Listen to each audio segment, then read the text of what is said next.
So hello and welcome. My name is Stephanie Benedetto, and welcome to the Three Principles Global Community webinar.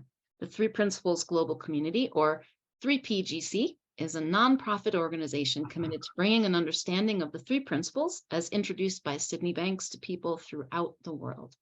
And today I am here with Dr. Tom Kelley and his presentation of Upside Down and Backwards, the Innocent Failure of Mainstream Psychology, which is, as he was just telling me, it's based on the theme of his brand new book. So you want to check out his book as well. And this will be, he was just giving me a clue. This is like an unwritten chapter. It could have been a chapter of what you're about to hear today. So I'm really excited. A little bit about Dr. Tom Kelley. He is an emeritus professor at Wayne State University in Detroit. Tom is also a practicing licensed psychologist at Reflections Counseling Center in Troy, Michigan. Tom has authored over 100 empirical studies, papers, chapters, and comments published in peer-referred, is that it right? Peer-referred academic and professional journals, books, and periodicals. Tom has also written two three-principle-based books, Falling in Love with Life and How Good Can You Stand It? And the third that's coming with the same title as this presentation.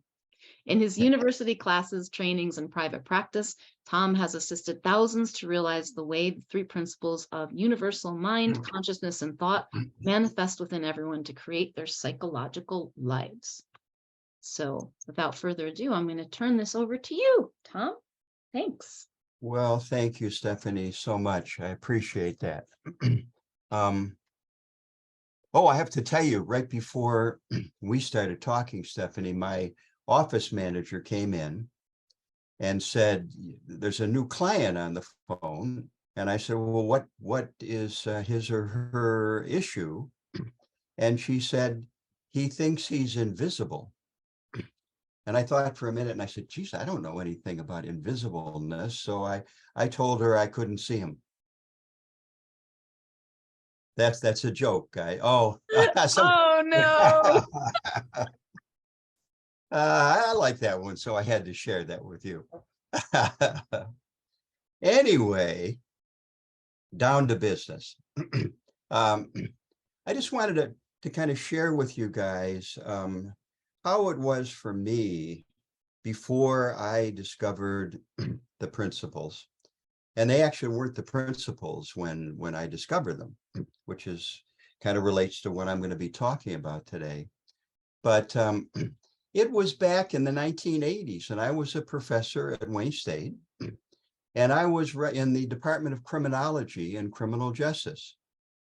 And I was writing papers on, juvenile crime, and I had started a program where we had matched college students from Wayne State with kids who we called at that time pre-delinquent. And they were kids that had committed status offenses like running away or violating curfew and stuff like that, as well as minor delinquent offenses. And actually that program made more of a difference for a lot of these kids than probation or counseling. And the students really were not trained professionals. They were just people who cared about people. And we were able to match them up, and they saw these kids for these juveniles for almost a year. And we did some research on that and published some papers. And I really enjoyed that, but also did other work on police, the insanity defense, proactive policing around the time that Rodney King issue happened. And it was interesting. And in my classes, I would go over all these theories of delinquency. And there were almost as many theories of delinquency as there now are methods of psychotherapy, which is interesting. But what I noticed over the years was there was really not much of a reduction in delinquency or crime. There was not much of a change in these communities that tended to have more chronic juvenile offenders. Most people don't realize that 50 to 80% of all the violent juvenile crime is committed by 5 to 7% of the kids. in certain large communities like Chicago and Detroit and St. Louis and these larger communities, 5 to 7%. They all had similar characteristics, one of which they lived in extreme poverty. Another, they came from single parent families. Another, they failed or weren't even in school. Our principal at the Wayne County Youth Home, the juvenile jail, used to say there's one common thing about all these kids. They all have bad teeth. These kids in the youth home. So what did that reflect? Poor medical care. So they all had the same characteristics. Nothing much was done about these kids. I was kind of, publish or perish. I had to do, what professors had to do to avoid getting in trouble, to, get your raises every year. And so I was just kind of writing about things that weren't all that, they were interesting, but they weren't really an expression of who I was. I also had a private practice. So I was seeing people. And my God, I was thinking about this the other day, all these different approaches that I used over the years. When I was in therapy, my therapist was a neo-Freudian. And then after that, we had reality therapy with William Glasser, pardon me, transactional analysis, parent, adult, child, family therapy, and then behavior therapy. And the one I was using at the time was cognitive behavioral therapy, CBT, which at that point made the most difference for me because I was looking for my own well-being, like most of us who are here today. And CBT worked well for me. And I think now, because Judy Sedgman once said, any therapy that points people toward thought is going to be helpful. And CBT did that for me, except as we all know, what it looked at is the forms of thought that we create. And, and I was having my patients or clients do those those charts with 3 tables, the eliciting event, the feeling, and then the thoughts in between. And I'd have some people who would come in with mountains of those. And I would look at them, oh, great, you're doing wonderfully, but I never did any of them. I always felt kind of guilty because I didn't, it was like work, and but it was helpful.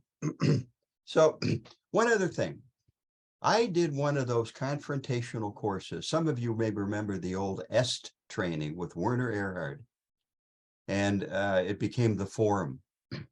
And I actually did the Forum. And at the end of the course, they asked people to come up in front of the room and to declare something that was outrageous. And I went up there, and I'll tell you what I said. It sounds somewhat arrogant, but they asked for outrageous. And so I said, I am committed to transforming the field of psychology and criminology. And the reason I said that was because there was something I observed in that course that I didn't understand, but I saw people between the first day and the third day of that course move from an ego to being who they were. Move from being an ego to being who they were. I'm saying that now because that kind of explains my view of it. But I didn't understand then, and I wouldn't have used the word ego then. But I just saw people becoming like natural, like thawing out. Now, the interesting thing was it didn't last. It happened somewhat for me, but it didn't last. And I didn't understand how it worked, but there was something there that made me realize, because there were people that were in 3 days looked like they were getting better than people I'd seen for 2 years in therapy. And I couldn't understand it. So that kind of brought me up to now. And in 1989, I'm in a bookstore in Birmingham, Michigan, looking for a book to read on a trip to St. Pete, Florida, where Bonnie has some history, because my mother and sister lived down there. And it was a book that was written by Rick Suarez, Roger Mills, and Darlene Stewart. It was a book called Sanity, Insanity, and Common Sense. I don't know if it's still available, but I bought a copy of the book and started to read it and became alive as I was reading it. There was something in that book that resonated with me. So when I got back to Michigan, I called Rick Suarez, one of the authors, and I said to him, Rick, I got your book. I really loved your book. Have you guys done the S training? And because I was relating some of the book to what I'd seen in the course. And he said, no, no, none of us, although we've been asked that before, he said. And I said, well, geez, I'd like to know more about this. And interestingly, he said, well, we're having a conference in St. Pete Beach, Florida, which is where my mother lived. And so something was lining up. And so I went down and I went to, by the way, the name of this conference, for the people that have been around a while, and maybe a lot of you don't even realize, was the 8th Annual Conference of Psychology of Mind, because that's what this was called back then. And in the book written by Rick and the others, there were 4 principles. 4 principles. Now, they were pointing to something, though, that made a difference for me. And so I went down there. And the interesting thing was, I was kind of there as Dr. Kelley. I wanted to kind of check this out. And I realized there weren't that many people from academia there. In fact, I could very likely have been one of the only ones, although, you know, Roger Mills and George Pransky were there, and they've had academic background too. I can't remember if Judy was there. She probably was. And what I noticed was that they were applying this understanding to people in very poor communities, one of which was Modelo, which was a very poor community in southern Florida. Another one was called Homestead Gardens. And these communities were so full of drug use and violent crime that in Modelo, the police wouldn't even patrol. And there were 2 or 3 women from Modelo who spoke at the conference. And Roger Mills presented some of the results from some evaluations that he'd done of the Modelo. By the way, Roger Mills, who wrote the foreword to my book, just wonderful mentor, just felt horrible when he passed away about 10 years ago. He went into these communities, knocked on doors, got the women, a few women, to come to the community center.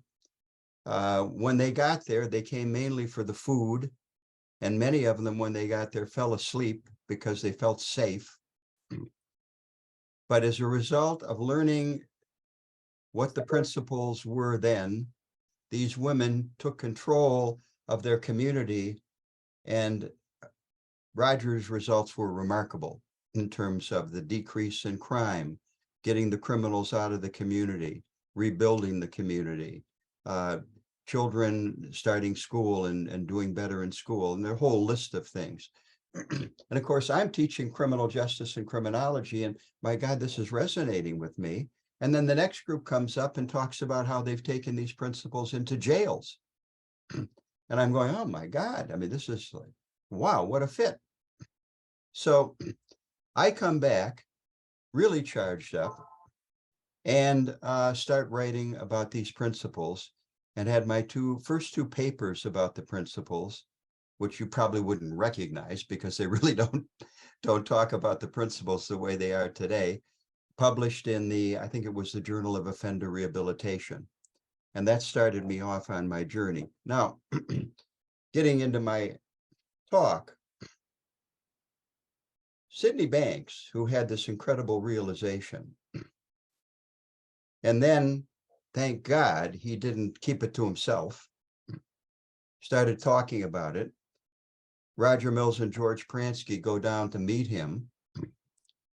They're skeptical about it, but thank God, or thank universal mind, whatever you want to call it, that they got their egos out of the way and saw the value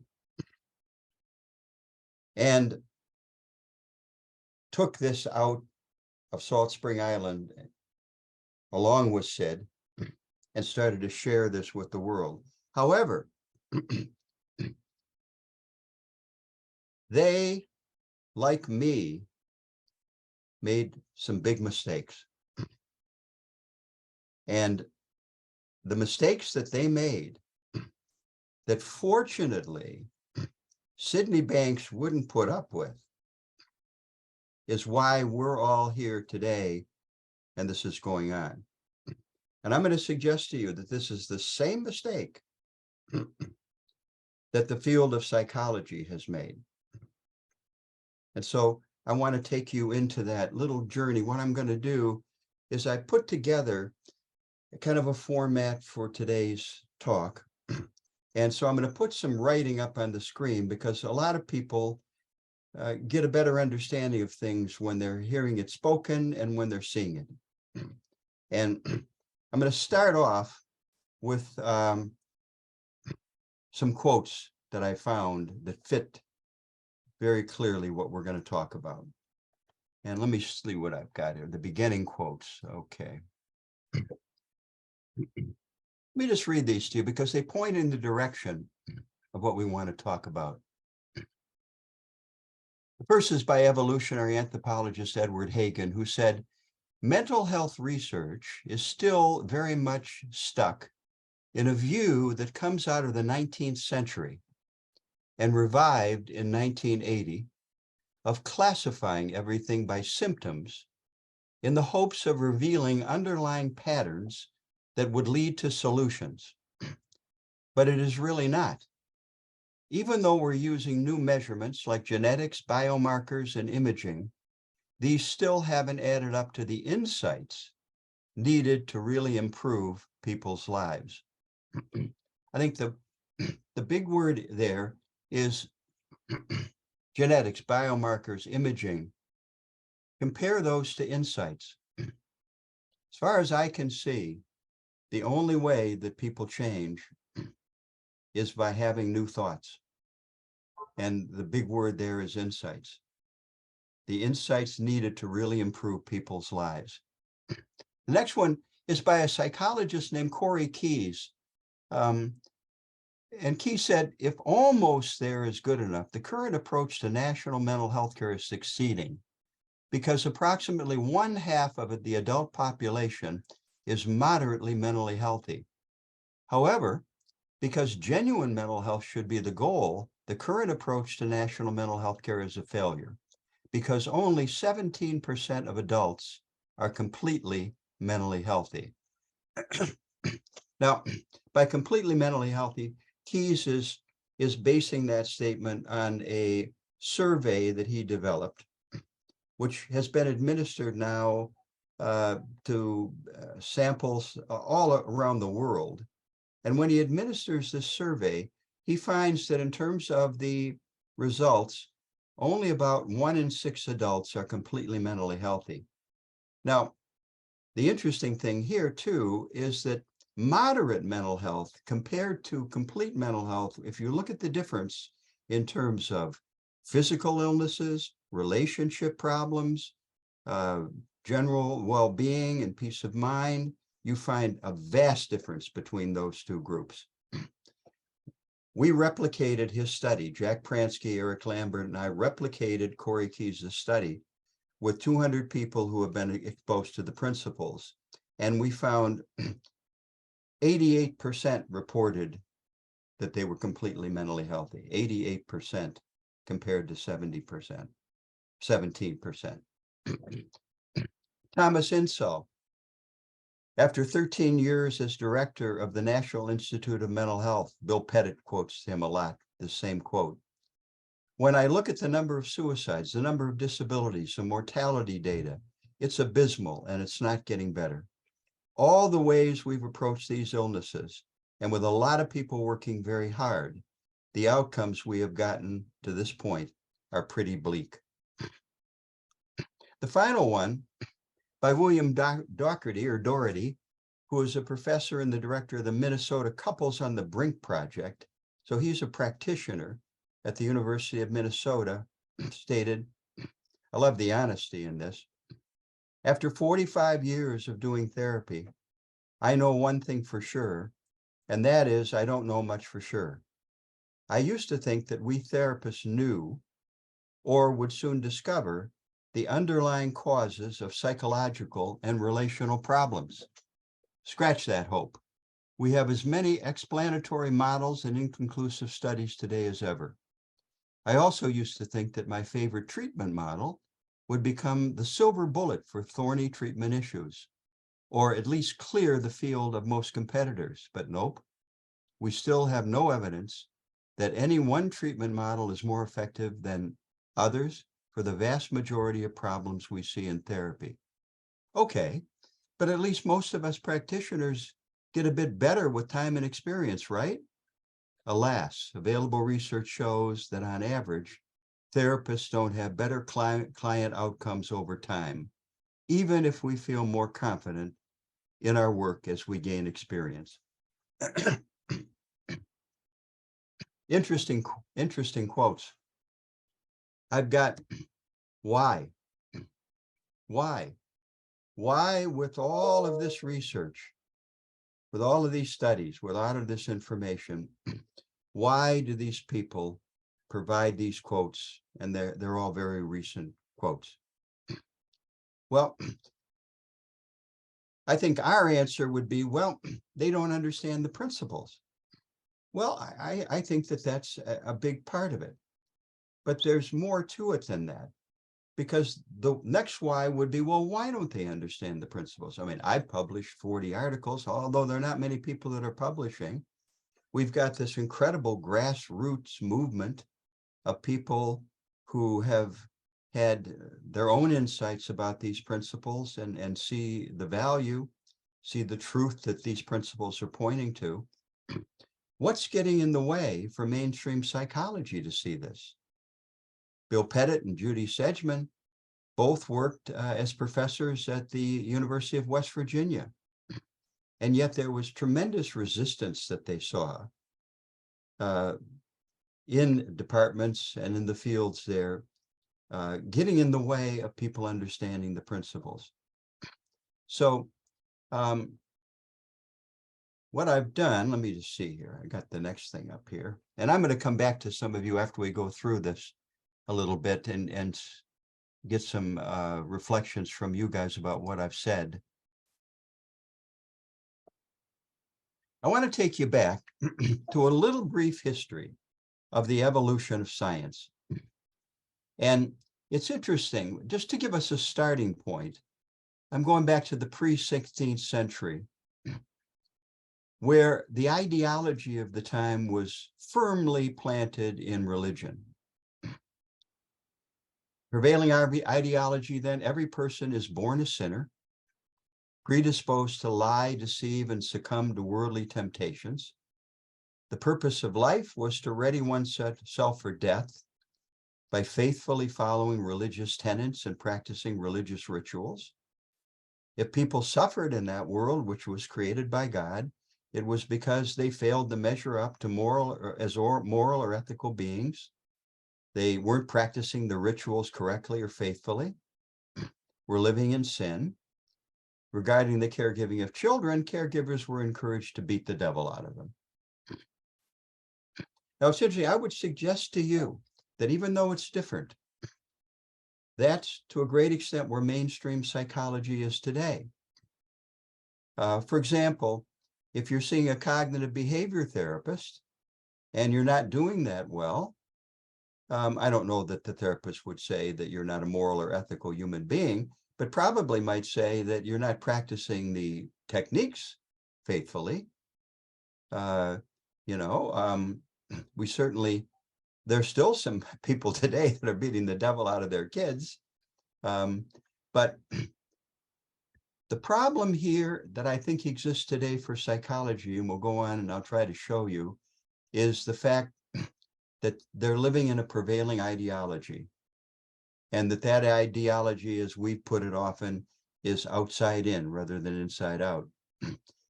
Also, an ideology that says because it's outside in, people need techniques. And I'm not saying there's anything wrong with techniques. There are a lot of people who do the principles that are still using mindfulness meditation. The only difference is they're not addicted to it like a lot of people.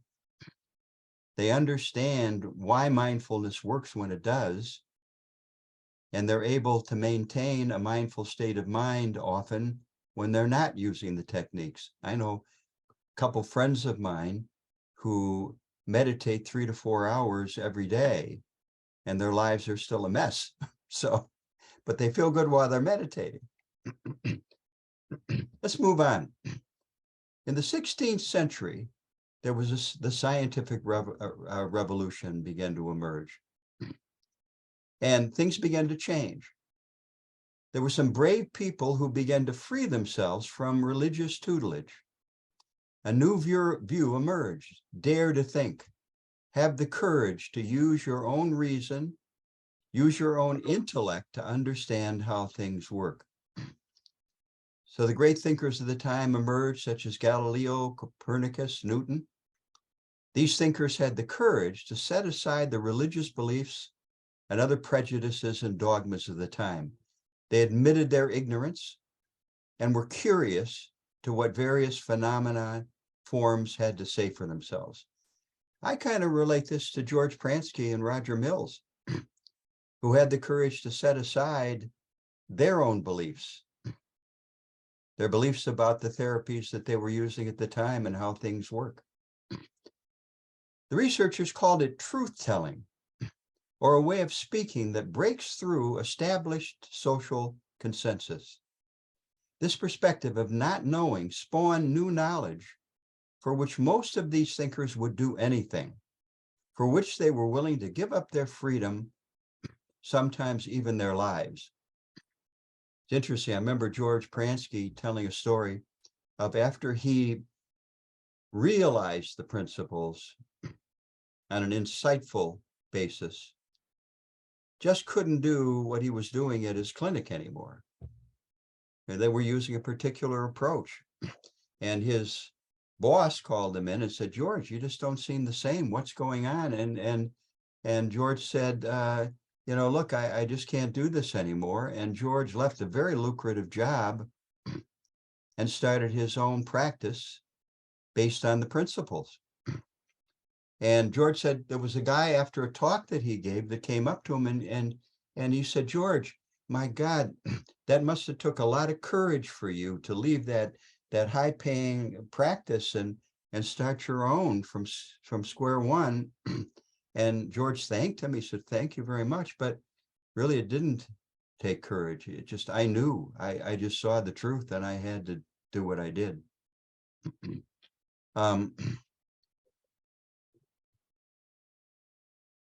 And that's what came to mind that I think is comparable to how these people saw things.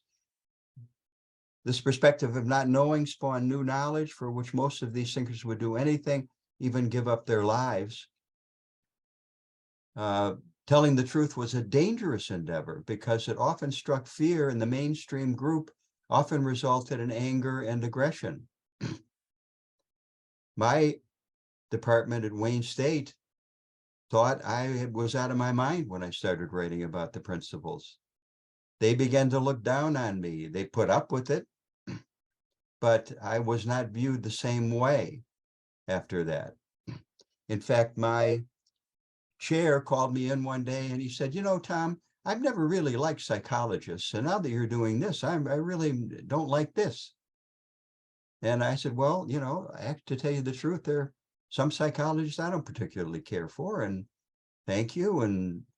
And although I had to kind of struggle with it, but I just kept doing it because there was something there that I knew was truth. Branch promoted open-mindedness. Researchers were open to the greatest possible diversity of ideas, assumptions, and hypotheses. They considered uncertainty a virtue. French Enlightenment writer Voltaire declared, I may disagree with what you say, but I will defend to your death the right to say it. And this science, as we all know, spawned surprising insights that led to many life-changing innovations.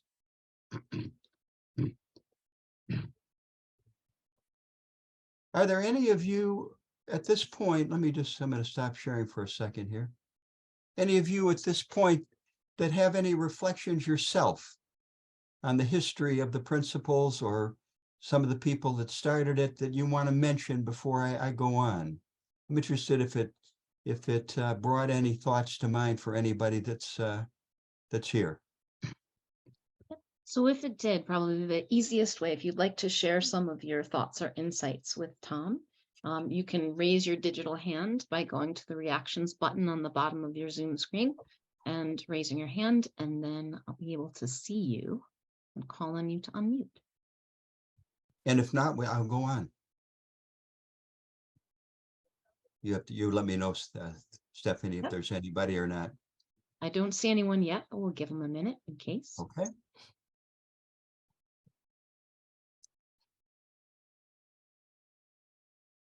Okay. Doesn't look like anyone. Okay. Call. I think okay. No problem. Let me go on here. Oops. Next part is very interesting.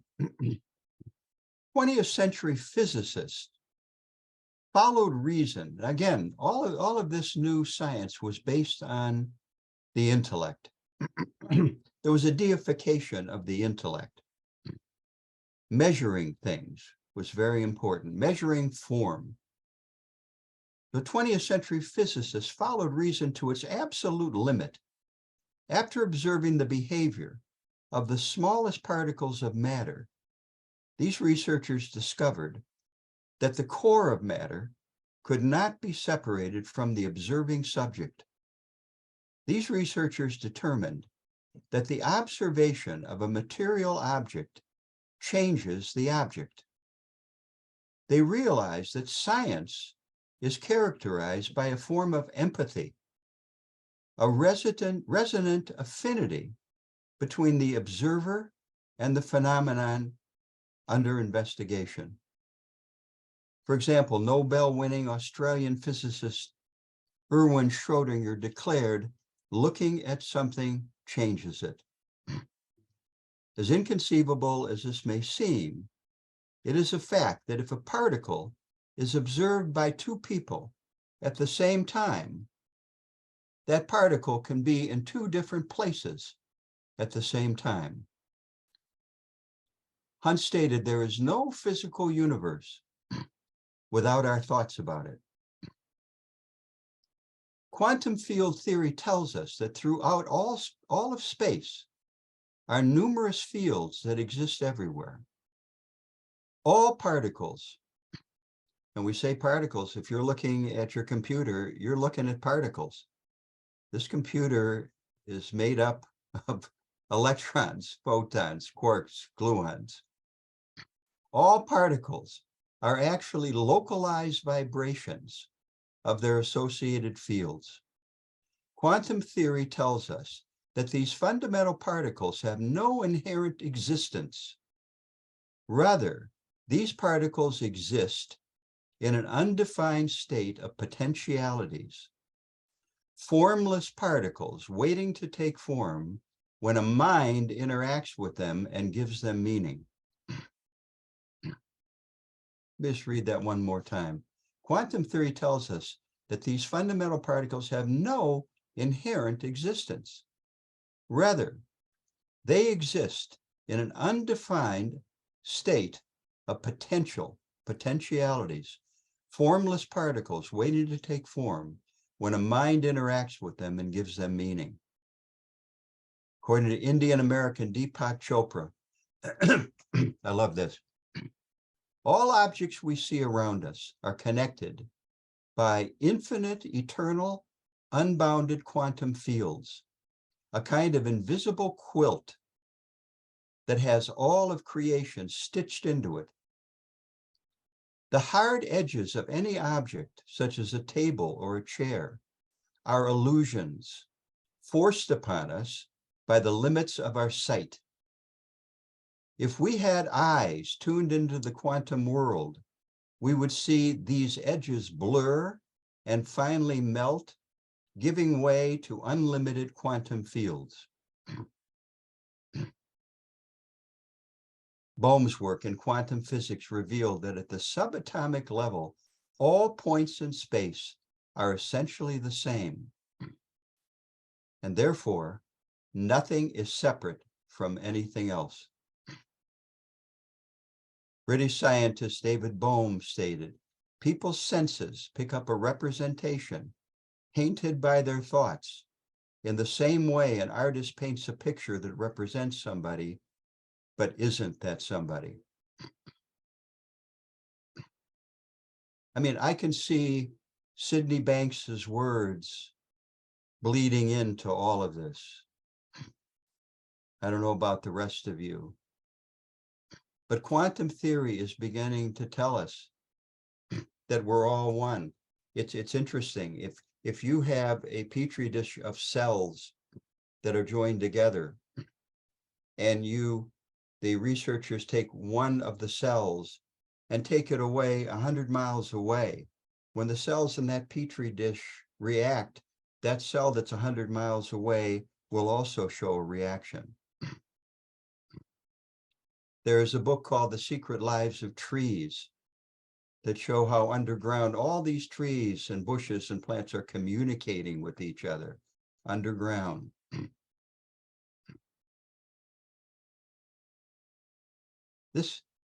Preparing for this and writing this book has really, probably the hardest part for me with this is the spiritual part, this understanding.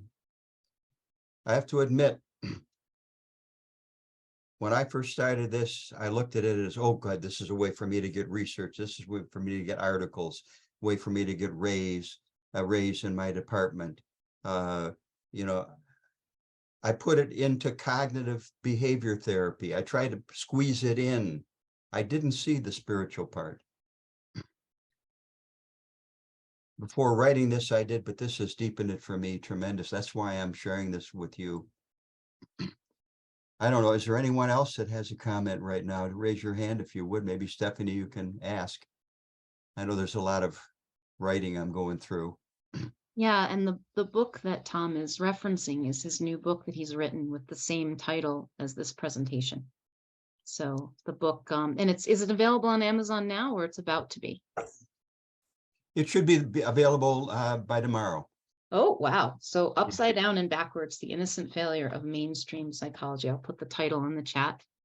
Yeah. And if you have a question, you can do before just raise your digital hand and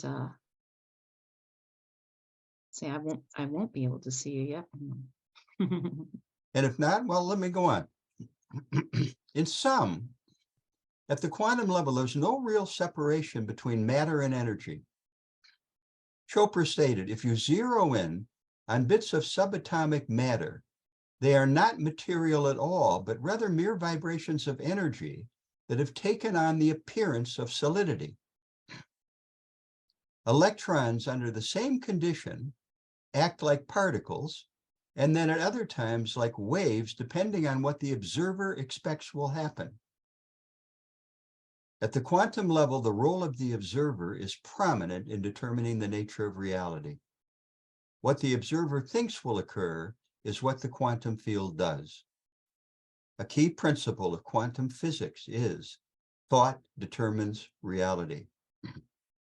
According to American scientist Joseph Henry, people hoping to find out what things are, who have learned to accept that nothing exists but observations, are far ahead of their peers.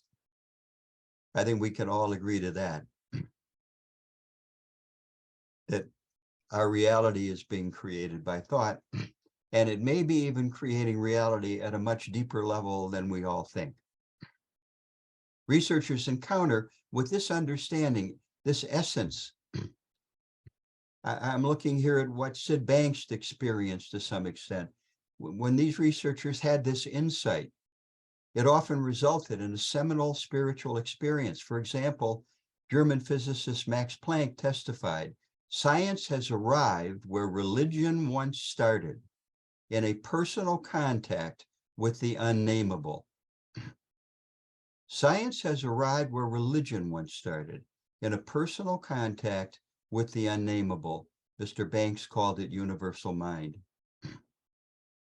This faithful pursuit of reason ultimately attained what many believe is the highest scientific achievement, mapping its own boundaries, surrendering to the realization that reason and intellect cannot be the guiding principles for people. My God, Sid starts out his talks, please don't believe anything I say. At first, I didn't understand that, but now I do. And I'm going to redefine it. Please don't take what I'm saying and put it into an ideology. Please don't take what I'm saying and shove it into some belief system. Don't take this understanding and try to jam it into cognitive behavioral therapy, Tom. It is not human reason that is at the heart of the matter. Rather, it is people in relation to the unnameable, which at the heart of things speaks to them.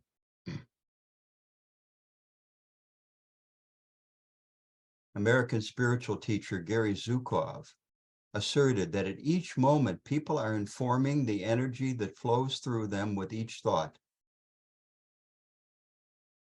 I love that. People are informing, there's energy flowing through us.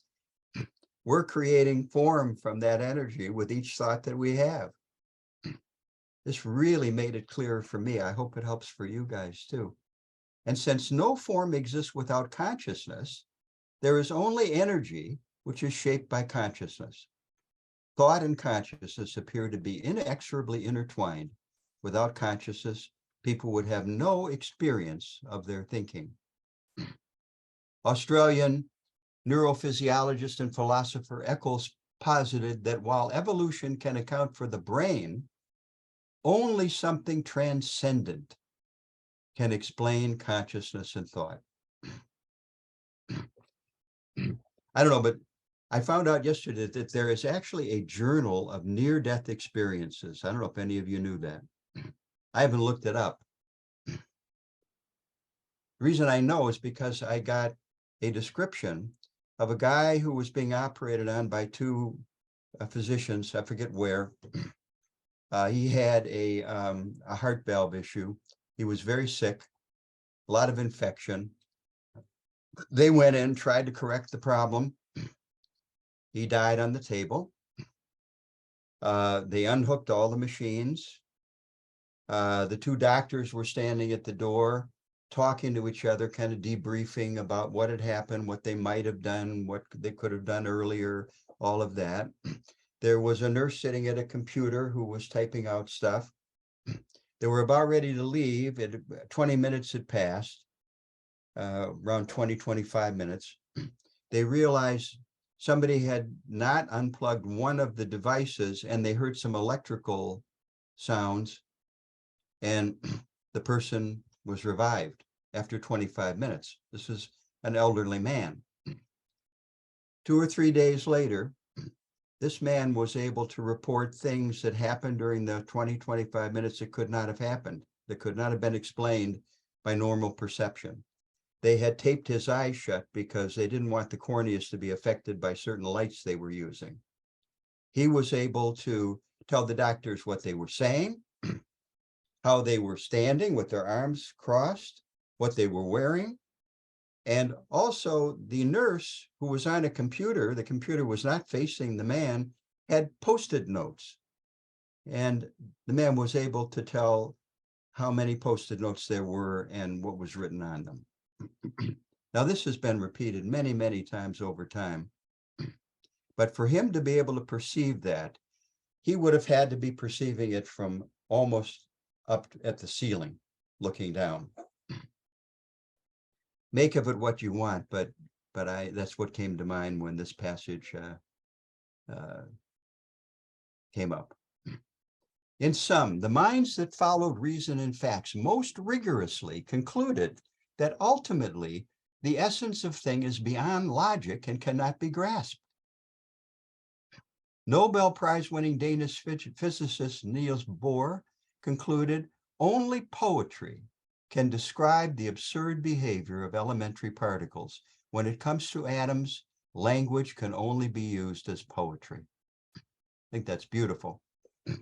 And I think that's why so many three principles-based books have been based on stories, metaphors. George Pransky just came out with a short book, some of you may have gotten it, called Life is a Metaphor. Very short little segments that have tremendous power. Not really, the power is not from intellect, the power is from insight. The principles are metaphors. They point to truths.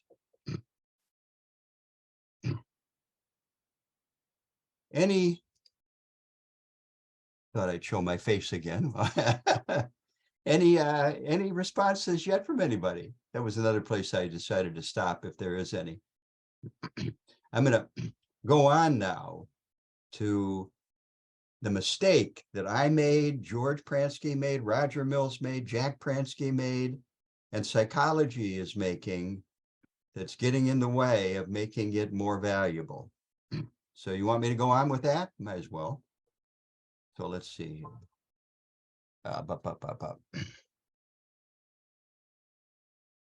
There we go. So the tree of science also sprouted another branch. Researchers in this branch, including psychology, moved gradually from open-mindedness to belief, ideology. This branch of science became an ideology, slowly drifting away from the virtue of not knowing and truth-telling. One was still allowed to doubt, but only about the right things. My chairman at Wayne State didn't think that my researching the principles was the right thing. In this branch, researchers attempted to assess an extremely complex and dynamic phenomenon, the physical and psychological functioning of human beings.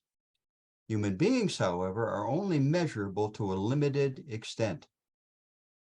Yet all too often, researchers in this branch have attempted to mold human beings into their data. Their measurements are usually done based on tests or surveys, which result in numerical scores. Now, as I'm reading this, some of you may have already filled out a survey that I had online that we're doing with 3PGC. Have any of you done that survey? Yeah, you're shaking your, yeah. So I'm still using what's available, and we'll talk about that a little bit more as we go along. These figures from the surveys give the impression of being objective. However, this is not typically the case. Regarding psychology, for example, if you measure the same object using different measurement methods, to what extent do the results coincide? If the measures you're using are accurate, you'd expect that they should be about the same. In other words, if you have a room you want to put carpet down in, and you call 5 carpet layers, you would expect their measurements would be pretty much the same. I mean, if one said, oh, you need 80 square feet, and another said, oh, you need 120 square feet, and another 150 square feet, you would be somewhat confused. You wouldn't know what to do. Typically, however, in psychology, it's not even close. For example, social psychologist Thomas Sheff noted that over the past 50 years, more than 20,000 studies have used some 200 self-esteem scales. Their failure, he said, is clear. The scale's ability to predict human behavior is less than 5%. And on average in psychology, it's around 20%. So all of these measures are explaining about 20% of the variance in people's behavior. And the measurements in medicine on average are no better. Let me give you a couple of examples here. In psychology, we talk about replication. doing a study again to see if the same results come out. And a lot of problems with that. You know how many of psychology studies have been replicated? 1%. 1%. So a lot of these studies have resulted in changes in people's behavior. In the medical thing, medicine, for example, how many of you remember when they told us not to eat more than 2 eggs or 4 eggs a week because of cholesterol? Look at the changes in behavior that created. Now they're saying, eat as many eggs as you want. Well, I don't know if it's as many as you want, but it's not the same. James Goethe said, measuring a thing is a crude act, which cannot be applied in any other way than extremely imperfectly to living bodies. In sum, as this branch of science evolved, psychology, it began to align itself with objectives that were opposed to the first branch: open-mindedness, truth-telling, not knowing. At its birth, science was synonymous with these objectives, with this way of thinking, with the way of thinking that banished dogmas and questioned beliefs. As it evolved, however, this branch turned to an ideology, belief, prejudice. It also aligned itself with objectives that were opposed to the original branch. And as a result, it began to be used to manipulate the masses, to allow people to build a career, to promote various products, to spread deception, and often to belittle and stigmatize others. This is somewhat controversial, but my example there, whoever believes in an alternative COVID treatment intervention is an irrational fool. Interestingly, however, as Sid points out, and I've just published or have an article on forgiveness at a journal, it was innocent. University professor Mattis Desmet put it this way, we're almost done. The most striking thing of all is that in general, researchers themselves hardly realize that there is something wrong with their methodology.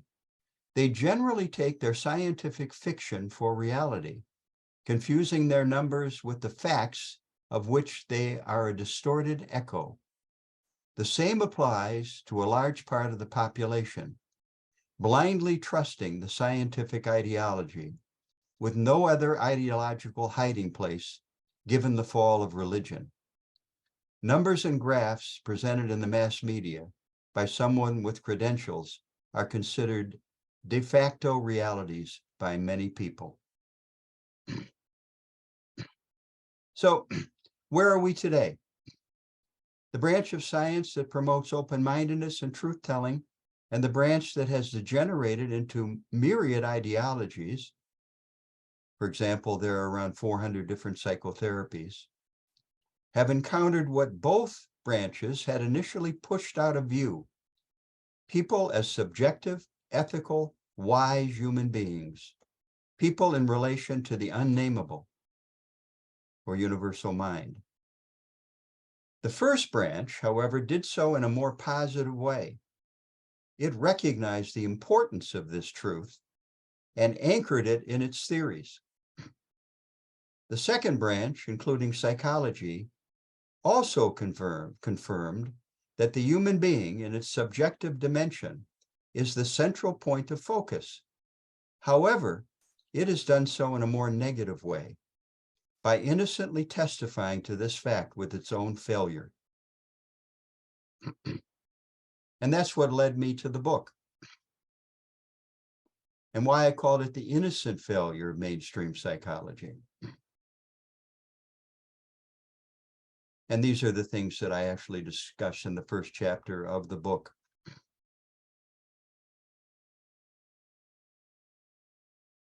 Just wondering if there are any questions or comments now before I've got some closing quotes that I will share with you.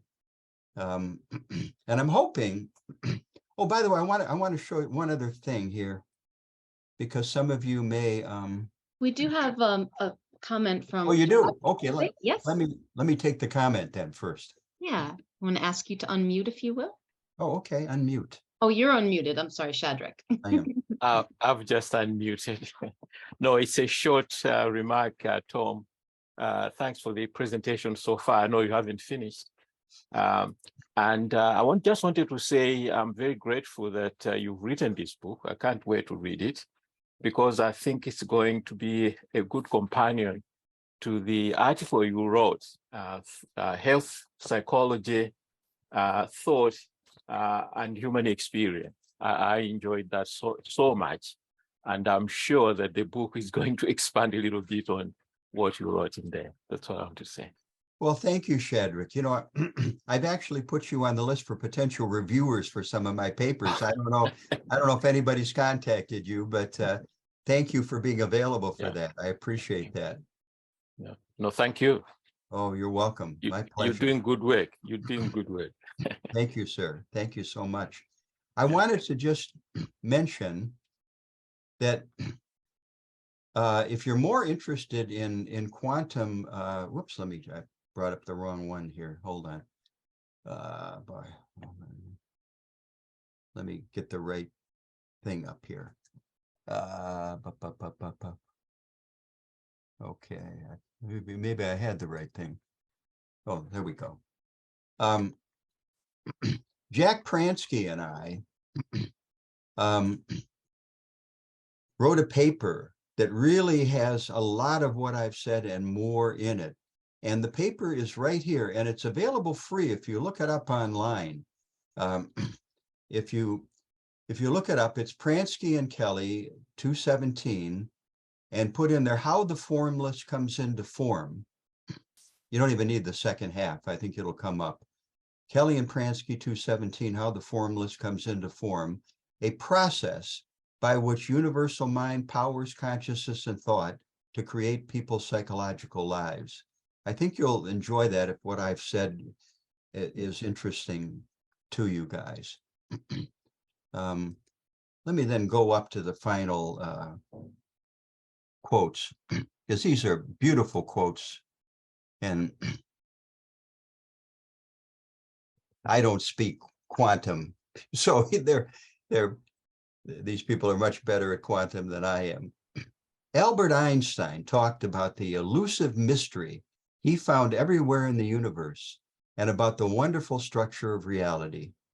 Einstein said, as a man who has devoted his life to the most clear-headed science, to the study of matter, I can tell you, as a result of my research about the atoms, this much: there is no matter as such.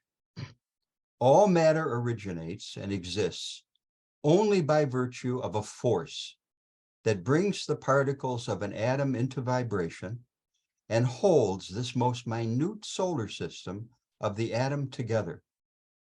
We must assume behind this force the existence of a conscious and intelligent mind. This mind is the matrix of all matter. Love that quote.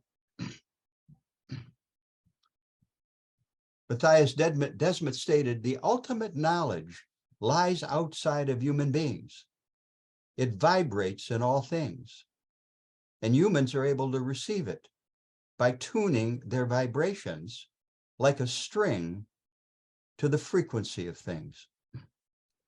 And the more humans are able to set aside prejudices and beliefs, the more purely they will vibrate with the things around them and receive new knowledge. One who knows the limits of the intellect usually becomes less arrogant and more humane, more capable of allowing the other to be different. When one's intellect stops shouting, one is able to hear the things of life murmur their own story.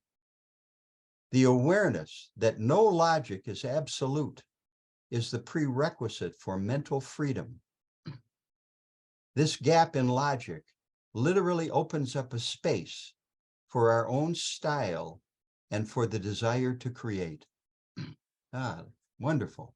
Two more. Bear with me. Philosopher Heinrich Schmidt stated, bridges must be rebuilt between science and spirit, or the inner and outer. to show that these worlds are connected, flowing from one to the other, or science will wander aimlessly and will not understand how to benefit humanity until we know and understand how we create suffering on this planet, and until the outer world is informed by the intelligence of the inner world. And finally, Emmett Sood, who is also known, I didn't know this before, as the ultimate happiness doctor, stated, when science has matched spirituality, it creates a milieu for transformation. This is timeless wisdom that the sages have told us, that scientists are finding. Science is nothing but the study of spirituality, and science doesn't know it. Psychology doesn't know it. This science will know it at some point. I believe this is what the children of the world need. They want us adults to be grateful, to be compassionate, to be accepting, to live our lives with meaning and have forgiveness. And if we do that, we will create a wonderful world for them.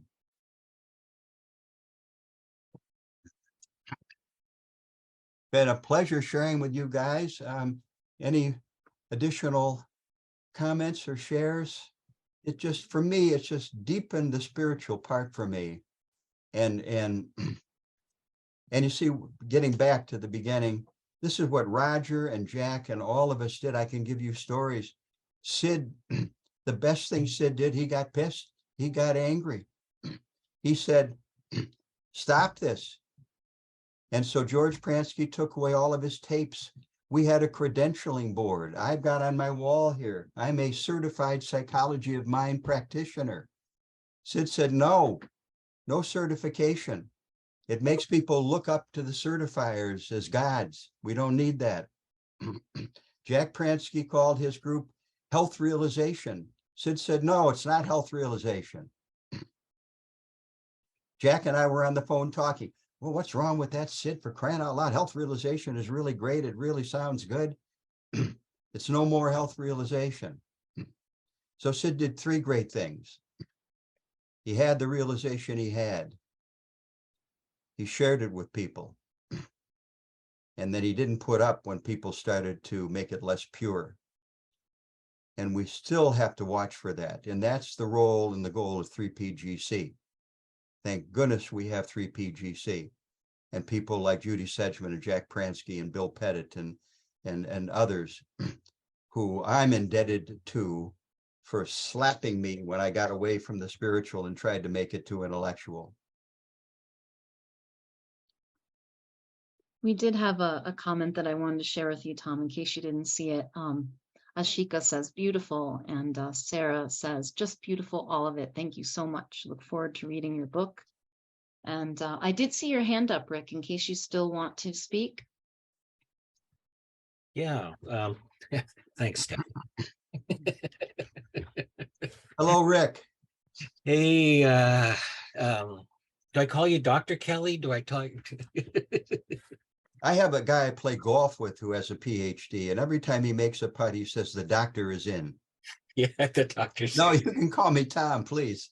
Okay. Hey, I was so looking forward to this talk all week, and also looking forward to your book.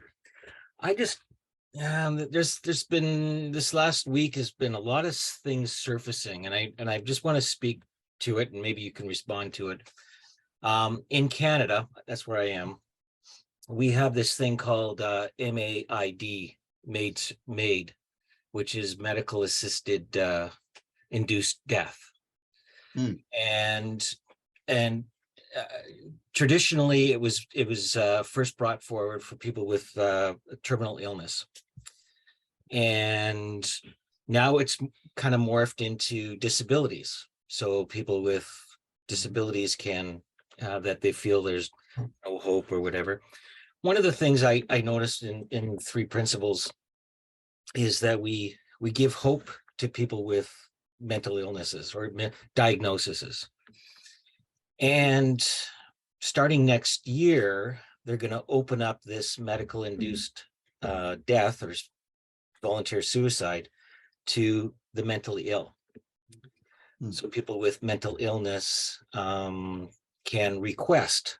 Now, it's technically not supposed to be part of a treatment plan. Like doctors can't suggest that. It would be patients would have to, request it themselves. Knowing what we know and knowing what you know about the dynamics of mental illness and where the innocent psychologists, where we're concluding, do you have any thoughts on that? I know it's a bit of a deep subject and maybe not the appropriate Well, form. what came to mind for me when you were saying that, when I was in grad school at Wayne State, there was a wonderful young professor. His name was Lynn Alexander. And I remember because he was kind. He taught social psychology. And flash forward, oh my goodness, 40 years. And I'm talking to one of the people in our union at Wayne State, because I'm having trouble with the same professor that didn't like psychologists. And we have a connection because she was back in grad school when I was. And I said, well, do you remember Lynn Anderson? She said, well, yeah, I remember Lynn. She said, do you know what happened to him? And I said, well, no. And she said, well, he was living in chronic pain. And he tried everything and all the treatments and what have you. And he just decided that he was going to leave. And so he called over all of his friends, all of his family, and there was a big group there. And he had access to something. I think maybe it was a cyanide tablet. I don't know what it was. And he said goodbye, and they all said goodbye, and he took the cyanide tablet and he died. Now, all I can tell you from my essence is that I just felt bad that Lynn wasn't here anymore. I didn't have any judgment about what he did. I just felt bad that he was in chronic pain and he was not here, because he was a professor that I had some love for. Now, I don't know if that helps. But I guess aside from that, if people make their decisions from their connection with the unknowable, from their connection with God, I guess I trust those decisions. I guess that's just what's coming to my mind. Yeah. Okay. No, that's yeah. There's, like I said, it's kind of like brewing around, because like if our world is thought, if it's a thought created world, and I guess, yes, it's my opinion and my thinking around the value of life from my point of view, to see suffering, and again, my opinion that to know that suffering doesn't necessarily have to be there, then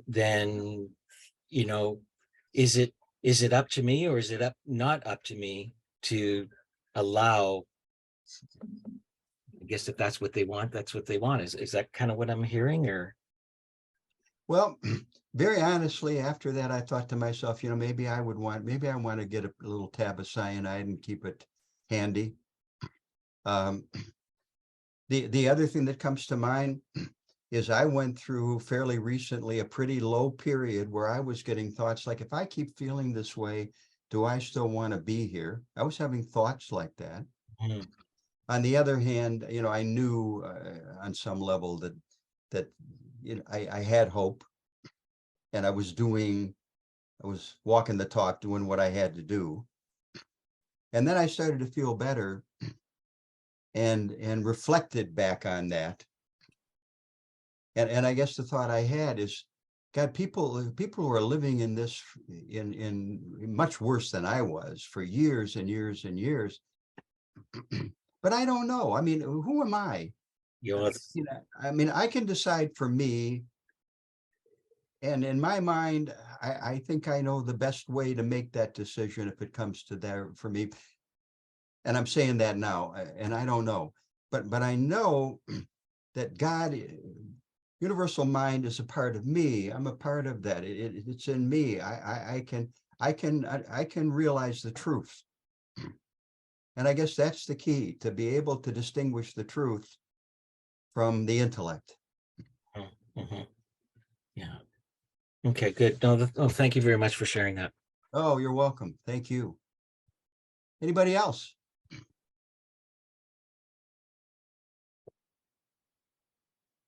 you have another question, you can raise your digital hand, or you could put it in the chat box if you're feeling more shy, and I can read it for you.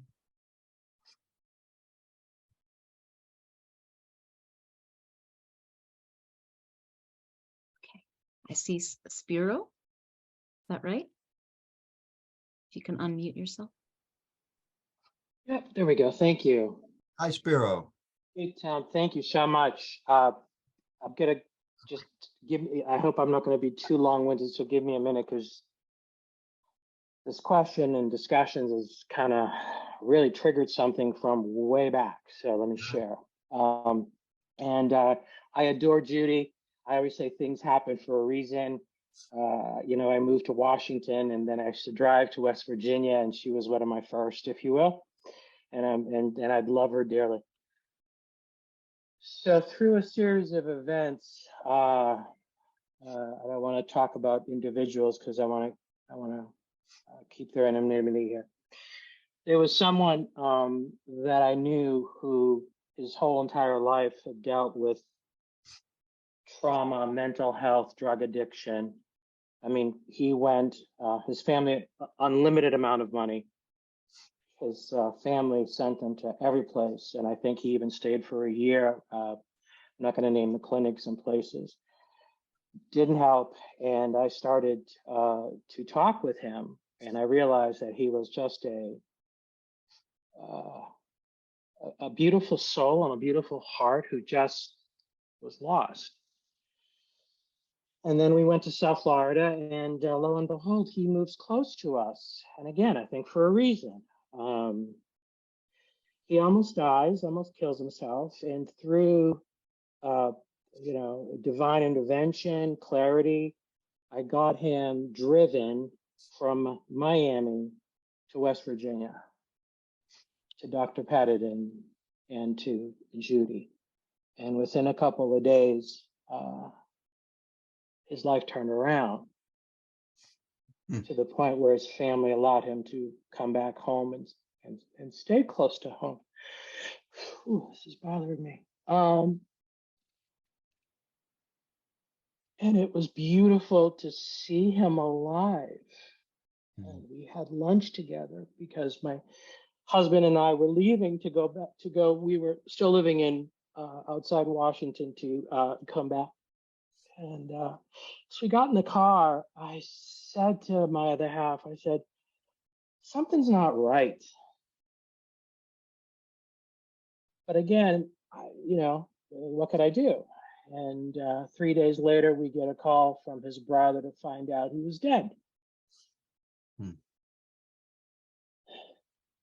And I went through a whole series because what was bothering was he was an addict, and he wanted to be loved again and was trying to reconnect with people that he knew in his own town, including an old love who didn't work. And so he drank himself to death. And to this day, it bothers me, Tom, because it's like, I knew something was wrong. Intellectually, I can say free will. You know, Rick's question kind of tripped it. And to this day, it will bother me. It bothers me that I couldn't stop it.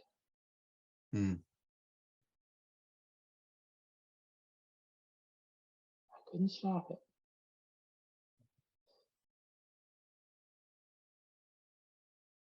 Spiro, you know, this, if you want to email me, let me send you a copy of a paper that I just wrote on forgiveness. And forgiveness is something that we often need to do for ourselves. I remember when my father died, he had a massive heart attack.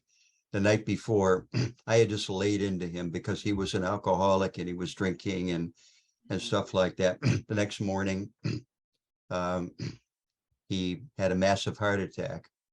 I went in, I was 26. Yeah. And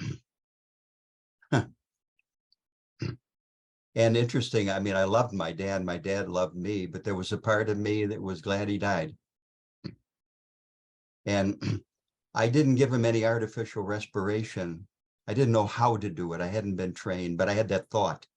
Mhm. Later on, the doctor said, Tom, there was nothing you could do.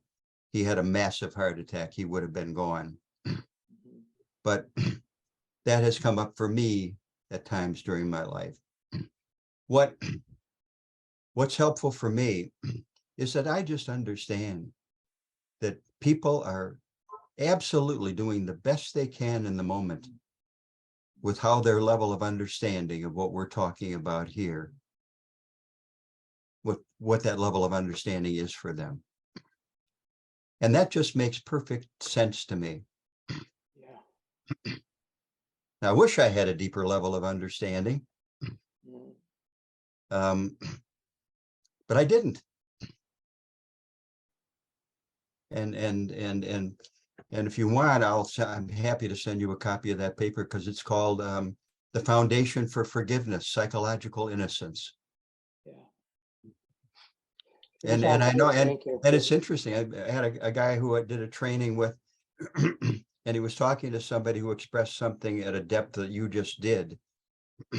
And he said, the only reason that you're able to have this experience now is because of the incredible love that you had before. Otherwise, I wouldn't be rethinking what I just said, and neither would you, probably. The thought would come to mind and we just let it go. It's probably not good to hold on to it that long anyway.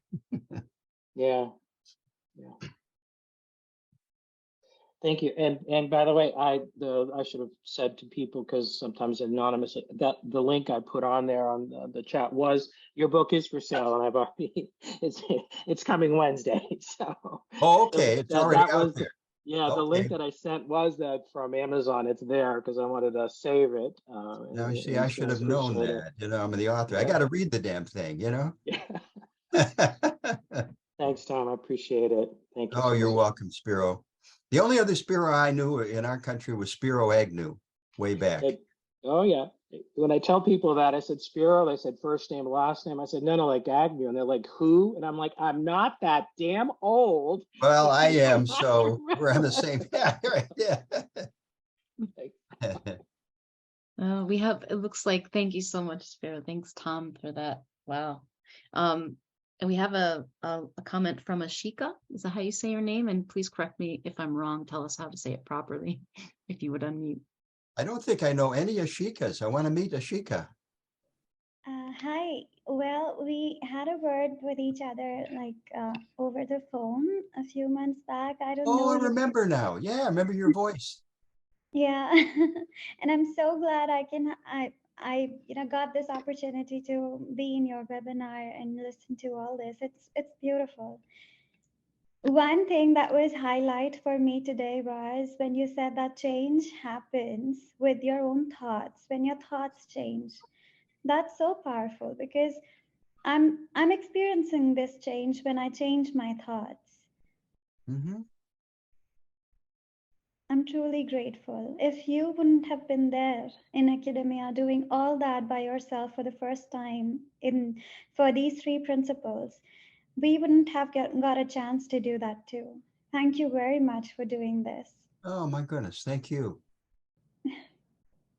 That's all I wanted to say. Thank you very much. Well, you are very welcome. Mhm. Beautiful. Wow.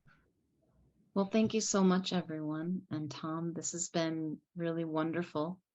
And make sure that Spiro put that link in the chat, and hopefully Bonnie will put it underneath the description in the YouTube video, so you'll be able to find a link to Tom's book if you're interested. Really beautiful subject, bringing together spirit and science. Thank you, Tom, for all of this. Oh, and thank you, and say hi to Bonnie, and thank you for all you're doing at PCGC. You're welcome. Have a great day, everyone. You too. Thank you, guys. Appreciate it. Thank you so much. You're welcome. Awesome. Hope we get to see more of you. Good. You will. Yeah, hopefully too. Yeah, I think I've broken the ice. There we go. Thank you. Take care, everybody. Okay, bye-bye.